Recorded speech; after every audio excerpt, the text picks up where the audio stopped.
Mu ruzinduko bagiriye muri uyu murenge, abayobozi n'abakozi b'ikigega gitera inkunga abacitse ku icumu rya jenoside batishoboye basuye bimwe mu bikorwa batera inkunga nk'amatsinda ahinga imyumbati nk'igihingwa cyatoranyijwe muri aka gace. Bamwe mu bagize aya matsinda bavuga ko inkunga bahabwa batayipfusha ubusa, ahubwo bayishora mu bikorwa bibatunga nk'ubuhinzi, gusa bakabangamirwa no kuba nta nka bagira zibunganira mu buryo bwo kubona ifumbire nk'uko abari mu itsinda ryitwa Urumuri bo mu kagari ka Cyeru babivuga. Iyi myumbati mureba ni mikuru ugereranyije niba mu masambu yacu, tukaba twifuzaga rero yuko dufite nk'itungo ako gafumbire tukagashyiramo, natwe twagira umusaruro aho duturuka, ku buryo twahuza n'ubutaka mu masambu yacu tugakoreramo iki gikorwa, aho kugira ngo twihutire kujya gukodesha hirya no hino. Hakunze kuba ahenshi hatari ubutaka bwiza, tukunze gukoresha ifumbire, baduhaye nk'inka tukajya tubona ifumbire yo gufumbira ubwo butaka.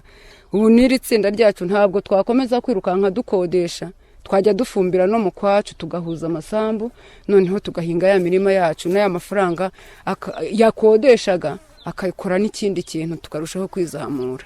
Ruberangiye Otofile, umuyobozi w'ikigega Farge, avuga ko iyi nkunga ikoreshwa neza n'aya matsinda, bakaba bakwiye gukomerezaho, kandi ko n'ikibazo cyo kutagira inka bakuraho ifumbire bazabakorera ubwunganizi maze bagakomeza nabo kwifasha. Muri rusange twasanze bakoresha neza inkunga twabahaye.